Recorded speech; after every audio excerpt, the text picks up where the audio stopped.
വീണ്ടും വാർത്തകളിലേക്ക്. മുഖ്യമന്ത്രി പിണറായി വിജയന്റെ വാർത്താ സമ്മേളനമായിരുന്നു.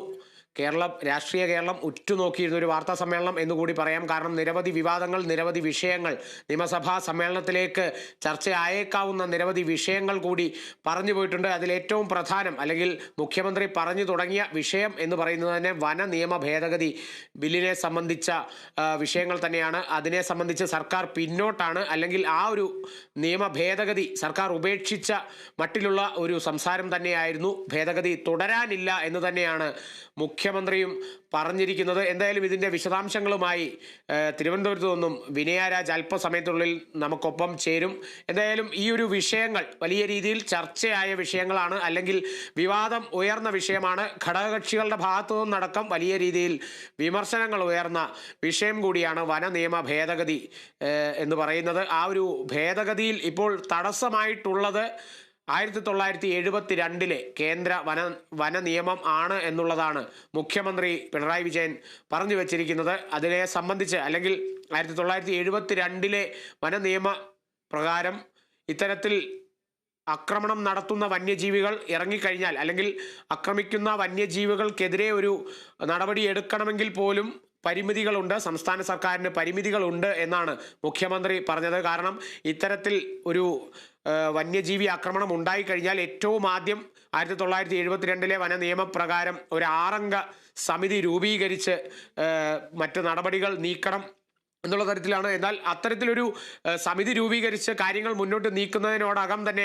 ആ ഒരു വന്യജീവി എത്രത്തോളം ആ ഒരു പ്രദേശം, അല്ലെങ്കിൽ ആ ഒരു ഇറങ്ങുന്നൊരു പ്രദേശത്ത് എന്തോളം വിനാശം നടത്തുമെന്നുള്ള തരത്തിലൊക്കെയാണ് പറഞ്ഞിരിക്കുന്നത്. എന്തായാലും വിനയരാജുണ്ട് നമ്മളോടൊപ്പം. വിനയ, എന്തായാലും മുഖ്യമന്ത്രി പറഞ്ഞ വിഷയം എന്ന് പറയുന്നത് ഏറ്റവും ആദ്യം വന നിയമ ഭേദഗതിയെ സംബന്ധിച്ചാണ്. അത് കഴിഞ്ഞ് UGC കരട് പുനഃപരിശോധിക്കണം എന്നുള്ള തരത്തിലും എല്ലാം പറഞ്ഞു വന്നിരിക്കുന്നു.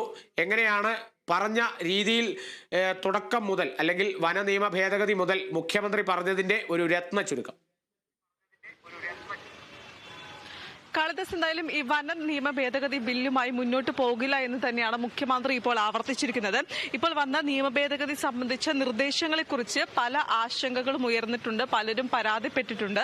അതുകൊണ്ട് തന്നെ ഈ നിയമ ഭേദഗതിയുമായി മുന്നോട്ട് പോകില്ല എന്ന് തന്നെയാണ് മുഖ്യമന്ത്രി പ്രധാനമായും ഇപ്പോൾ വ്യക്തമാക്കിയിരിക്കുന്നത്.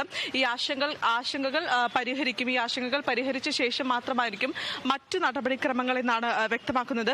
കൂടാതെ ഏതെങ്കിലും വകുപ്പുകൾ നിക്ഷിപ്തമാക്കുന്ന അധികാരം ദുർവിനിയോഗം ചെയ്യപ്പെടാൻ സാധ്യതയുണ്ട് എന്ന ആശങ്കകൾ ഗൗരവമായി തന്നെ പരിശോധിക്കുമെന്നടക്കം ഇപ്പോൾ വ്യക്തമാക്കുന്നുണ്ട്.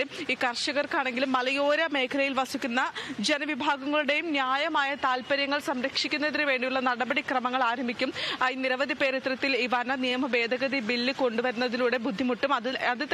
അതിനൊന്നും തന്നെ സർക്കാർ കൂട്ടുനിൽക്കില്ല. ഈ വന നിയമ ഭേദഗതി ബില്ലിലൂടെ അല്ലെങ്കിൽ ഈ വനപ്രദേശത്തോട് താമസിക്കുന്ന ജനങ്ങളോടൊപ്പം തന്നെയാണ് ഈ സംസ്ഥാന സർക്കാർ എന്ന് തന്നെയാണ് മുഖ്യമന്ത്രി പ്രധാനമായും വ്യക്തമാക്കിയ ഒരു കാര്യം എന്ന് പറയുന്നത്. ഏത് നിയമമായാലും, അല്ലെങ്കിൽ ഏത് നിയമവും മനുഷ്യന് വേണ്ടി ആവണമെന്ന നിലപാടാണ് ഈ സംസ്ഥാന സർക്കാരിനുള്ളത്. ഈ മനുഷ്യരുടെ നിലനിൽപ്പിനും പുരോഗതിക്കും അതിലൂടെ പ്രകൃതിയുടെ വിശാലമായ സംരക്ഷണത്തിനും പര്യാപ്തമായ നിലപാടുകൾ സ്വീകരിക്കും എന്ന് തുടങ്ങിയ കാര്യങ്ങളടക്കം തന്നെ വ്യക്തമാക്കിയിട്ടുണ്ട്. കൂടാതെ തന്നെ ഈ കേന്ദ്രത്തിനെതിരെയും, അല്ലെങ്കിൽ കേന്ദ്രത്തിന്റെ വന നിയമത്തിനെതിരെയും അദ്ദേഹം ആഞ്ഞടിക്കുന്ന ഒരു സ്ഥിതി ഉണ്ടായിരുന്നു. ഈ നിലവിൽ ഈ ബില്ലുമായിട്ട് ഒട്ടേറെ പ്രചരണങ്ങളടക്കം തന്നെ നടക്കുന്നുണ്ട്. കൂടാതെ ഈ വന്യജീവി ആക്രമണങ്ങളെല്ലാം തന്നെ തുടരുന്നുണ്ട്. ഇന്നും ഇത്തരത്തിലൊരു വന്യജീവി ആക്രമണം അടക്കമുണ്ടായിരുന്നു. ഇന്നും മലപ്പുറത്ത് ഒരു മരണം ഇത്തരത്തിൽ റിപ്പോർട്ട് ചെയ്തിട്ടുണ്ടായിരുന്നു. ഇത്തരത്തിൽ വന്യജീവി ആക്രമണങ്ങൾ തുടരുന്ന ഒരു സാഹചര്യത്തിലാണെങ്കിലും ഒരു വന്യജീവിയെ വെടിവെച്ച് കൊല്ലണമെങ്കിൽ പോലും നിരവധിയായിട്ടുള്ള ആദ്യം 6 അംഗ സംഘമടക്കം പരിശോധന നടത്തണം, പിന്നീട് അവർ യോഗം ചേരണം. അത്തരത്തിലുള്ള ഒരു നിയമമാണ് ഈ കേന്ദ്രത്തിന്റെ ഭാഗത്തു നിന്നടക്കമുള്ളത്. ഇതെല്ലാം കഴിഞ്ഞു വേണം, അല്ലെങ്കിൽ ഈ ആക്രമണം നടത്തുന്ന ഈ വന്യജീവികളെ വെടിവെച്ച് കൊല്ലുന്നതിനുള്ള ഒരു നിയമമൊന്നും തന്നെ കേന്ദ്ര നിയമത്തിൽ അനുശാസിക്കുന്നില്ല എന്നടക്കം തന്നെ ഈ മുഖ്യമന്ത്രി വ്യക്തമാക്കുന്ന ഒരു കാര്യമുണ്ടായിരുന്നു. ഈ വന്യജീവികളുടെ ആക്രമണത്തിൽ ആളുകൾക്കും വളർത്തുമൃഗങ്ങൾക്കും ജീവൻ നഷ്ടപ്പെടുന്നത് വളരെ ദുഃഖകരമായിട്ടുള്ള ഒരു കാര്യമാണ്. ഇതിനെ എങ്ങനെ ശാശ്വതമായി ചെറുക്കാൻ കഴിയുമെന്നാണ് സർക്കാർ ഇപ്പോൾ ആലോചിച്ചു കൊണ്ടുവരുന്നത്. ഈ വന്യജീവി ആക്രമണങ്ങൾ നേരിടുന്നത് പ്രധാനമായി തടസ്സമായി നിൽക്കുന്നത് ഈ 1972 കേന്ദ്ര നിയമം തന്നെയാണ് എന്നും അദ്ദേഹം പ്രധാനമായും വ്യക്തമാക്കിയിരുന്നു. ഈ 72-ലെ ഈ വന്യജീവി സംരക്ഷണ നിയമത്തിൽ ഏത് പ്രകാരം ഇത്തരത്തിൽ ഈ ജീവികളെ ആക്രമിക്കുന്നതടക്കം തന്നെ തെറ്റാണെന്ന കാര്യം അടക്കം തന്നെ വ്യക്തമാക്കിയിരുന്നു. ഇത്തരത്തിൽ ഈ വന്യജീവി ആക്രമണം അല്ലെങ്കിൽ ഈ വന നിയമ ഭേദഗതി ബില്ലുമായി മുന്നോട്ട് പോകുന്നില്ല എന്ന് തന്നെയാണ് സർക്കാർ പ്രധാനമായും വ്യക്തമാക്കുന്ന ഒരു സാഹചര്യം എന്ന് പറയുന്നത്. കൂടാതെ ഈ കാട്ടാന ആക്രമണം, വന്യജീവി ആക്രമണങ്ങളെല്ലാം തന്നെ രൂക്ഷമാകുന്ന ഒരു സാഹചര്യമാണ്. ഈ അടിയന്തര സാഹചര്യങ്ങളിൽ ഈ കാട്ടാനകളെ നേരിടുന്നതിനും ഇപ്രകാരം മാർഗനിർദ്ദേശങ്ങളും SPOയും നിലവിലുണ്ട്. ആനയെ തിരിച്ചറിയുന്നതിന് നടപടികൾ, അതിന്റെ ചലനം നിരീക്ഷിക്കൽ, ക്യാമറ സ്ഥാപിക്കൽ തുടങ്ങിയവയിൽ ചിലത് മാത്രമാണിവ. ഇത്തരത്തിൽ നിരവധി കാര്യങ്ങളടക്കം തന്നെ ചെയ്യുന്നുണ്ട്. എന്തായാലും ഈ വന നിയമ ഭേദഗതി ബില്ലുമായി മുന്നോട്ട് പോകില്ല എന്ന് തന്നെയാണ് സംസ്ഥാന സർക്കാർ ഇപ്പോൾ മുഖ്യമന്ത്രി വ്യക്തമാക്കുന്ന ഒരു കാര്യം എന്ന് പറയുന്നത്. കൂടാതെ തന്നെ ഈ ചാൻസലർ, അതായത് UGC നിയമവുമായി ബന്ധപ്പെട്ട കാര്യങ്ങളും അദ്ദേഹം വിശദീകരിക്കുകയുണ്ടായി. ഈ സർവകലാശാല ഗ്രാന്റ് കമ്മീഷൻ 2025-ലെ കരട് ചട്ടങ്ങൾ പ്രസിദ്ധീകരിച്ചത് ഈ രാജ്യത്തിന്റെ ഫെഡറൽ തത്വങ്ങളെ അട്ടിമറിച്ചാണെന്നാണ് പ്രധാനമായും അദ്ദേഹം വ്യക്തമാക്കിയ ഒരു കാര്യം എന്ന് പറയുന്നത്. കൂടാതെ ഈ സംസ്ഥാന സർവകലാശാലകളുമായി ബന്ധപ്പെട്ട സംസ്ഥാനങ്ങളുടെ അവകാശങ്ങൾ പരിപൂർണമായും ഈ ചാൻസലർക്ക് അല്ലെങ്കിൽ ഈ ഇല്ലാതാക്കാനുള്ള ശ്രമങ്ങളാണ് ഈ കേന്ദ്ര സർക്കാരിന്റെ ഭാഗത്തു നിന്നും ഉണ്ടാകുന്നത്. ഈ അവർക്ക് തങ്ങൾക്ക് പ്രിയപ്പെട്ട ആളുകളെ മാത്രം ഈ നിയമത്തിൽ അല്ലെങ്കിൽ തങ്ങൾക്ക് പ്രിയപ്പെട്ട ആളുകളെ മാത്രം നിയോഗിക്കുന്നു തുടങ്ങിയ കാര്യങ്ങളെല്ലാം തന്നെ കേന്ദ്രത്തിന്റെ ഭാഗത്തു നിന്നും ഉണ്ടാകുന്നുണ്ട്.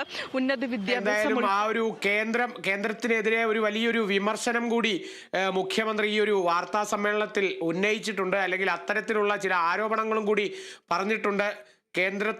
കേന്ദ്ര ഭരണമാണ് ഇനിയും സർവകലാശാലകളിൽ നടക്കാൻ പോകുന്നത് എന്നുള്ള തരത്തിലൊക്കെ മുഖ്യമന്ത്രി പറഞ്ഞു വെക്കുന്നു. വിനയരാജാണ് വിവരങ്ങൾ നൽകിയത്. നമ്മൾ ഒരു ഇടവേളയ്ക്ക് ശേഷം ഈ മണിക്കൂറിലെ പ്രധാന വാർത്തകൾ കാണാം.